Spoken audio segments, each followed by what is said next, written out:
Kashi news channel, सच है तो बोलेगा। वाराणसी के दाल मंडी में शुक्रवार को व्यापारियों के चेहरों पर चिंता की गहरी लकीरें दिखी। पीढ़ियों से चली आ रही दुकानों पर प्रशासनिक कार्रवाई की तलवार लटकने से सैकड़ों व्यापारी संकट में घिर गए हैं। बैंकों से लिया लाखों का कर्ज, ग्राहकों का बकाया और परिवार की रोजी रोटी सब दांव पर लग गया है। दुकानदारों ने बताया, हमने बैंक से कर्ज लिया, उधार माल बेचा, अगर दुकानें टूट गई तो न कर्ज चुकाएंगे न बकाया वसूल होगा। पीढ़ी दर पीढ़ी यही कारोबार चला, अब सब खत्म हो जाएगा।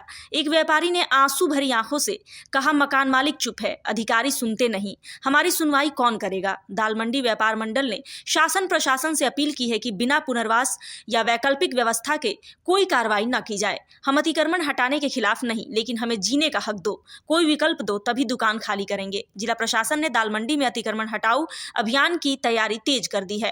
सूत्रों के मुताबिक कुछ दुकानों को नोटिस जारी हो चुके हैं। हालांकि अभी तक व्यापारियों के साथ कोई औपचारिक वार्ता नहीं हुई है। दाल मंडी जो कभी व्यापार का हृदय थी, आज अनिश्चितता की गिरफ्त में है। व्यापारी सरकार से बस एक उम्मीद लगाए बैठे हैं कि उनकी पुश्तैनी दुकानें बच जाएं और भविष्य अंधेरे में ना डूबे। प्रतिक्रिया आप लोग की भाई, सड़क चौड़ीकरण प्रतिक्रिया हो रही है। हम लोग तो सरकार के साथ है, लेकिन सरकार भी हमारे को बारे में कुछ सोचे। जो है पहले तो मेन रोड चौड़ी करिए, पहले मेन रोड चौड़ी करिए, उसके बाद अगर आपको ज़रूरत समझ में आए, महसूस आए, इस रोड को भी चौड़ीकरण करिए। और हमारी तो सरकार से यही है कि आप जो भी सरकार अधिकारियों की गाड़ी या वीआईपी गाड़ी आती है उसको मैदान पर रोकिए, वहाँ से गोल्फ वाली कार में उनको लेके आइए, इसलिए आपकी जाम की समस्या हल हो जाएगी। जो है व्यापारी तो हमेशा सरकार के साथ है, लेकिन व्यापारी की भी तो आप बात सुनिए। व्यापारी क्या बोलना चाह रहा है, क्या करना चाह रहा है, कौन सी ऐसी बिल्डिंग है, कौन सी ऐसा जो है जहाँ अलीगल ना बनी हो, लेकिन सिर्फ टारगेट दाल मंडी के ऊपर ही क्यों है, ये विचारणीय है चीज़ें। इसके बारे में सरकार थोड़ा सा फिर से मंत्रणा करे, सोचे, यही मेरी सरकार से गुजारिश है। आप लोग की है प्रतिक्रिया देखिए मेरी यही है कि यहाँ जितने दुकानदार जिस तरह परेशान हो रहे हैं, जिस तरह बद से बदतर हार हो रही है, उनकी कोई सुनने वाला नहीं है। इसी विषय में हम लोग एक ज्ञापन और अपने देश के प्रधानमंत्री और सीएम योगी जी को लिख के हम लोगों ने तैयार किया है। उन लोगों को यहाँ के दुकानदारों के लिए भी देने की हमने पूरी तैयारी कर लिया है और उनको देंगे और यहाँ के दुकानदारों का दुख दर्द उनसे जाहिर करेंगे। कि किस माध्यम से करेंगे?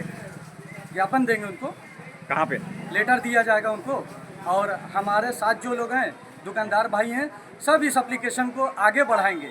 क्या कहना चाहेंगे आप? सरकार चौड़ीकरण कर रही है, ठीक है, चौड़ीकरण कर रही है, उसमें कोई बात नहीं है, लेकिन चौड़ीकरण का एक थोड़ा सा दायरा होना चाहिए। कम से कम अगर 10 फुट की रोड है तो 5 फुट उधर कर ले, 5 फुट इधर कर ले, तो कम से कम जो चौड़ीकरण भी हो जाएगा, बाकी व्यापारियों का रोजगार भी चलेगा। अगर रोजगार नहीं रहेगा तो हम लोग कैसे चलेंगे? हम लोग कहाँ जिंदा जाएंगे और कहाँ जाएंगे? कैसे अपने परिवार को चलाएंगे? व्यापारियों का पैसा बाकी है, बैंक का लोन है, सब हम लोग कहाँ से देंगे? क्या करेंगे? बैंक को छोड़ेगी नहीं पैसा, हम लोग क्या करेंगे?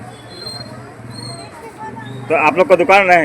हम लोग की दुकान है, हम लोग के दादाजी के समय की है। दादाजी गए, फिर पिताजी गए, अब हम आ गए। अब हमारी उम्र जो अब 53 साल की हो गई है। अब इस उम्र में बताइए हम लोग कहाँ जाएंगे अपनी दुकान को छोड़ के? हम लोग क्या करेंगे? परिवार को कैसे जिंदा करेंगे? जो मकान मालिक है वो अंदर कोई दुकान नहीं दे रहा है? नहीं, अंदर तो दूसरे की ही दुकान है ना, जिसकी दुकान है उसकी तो है ही है, वो कहाँ से देगा? तो उसके बाद इतनी जगह तो है नहीं कि वो दुकान देगा हमको।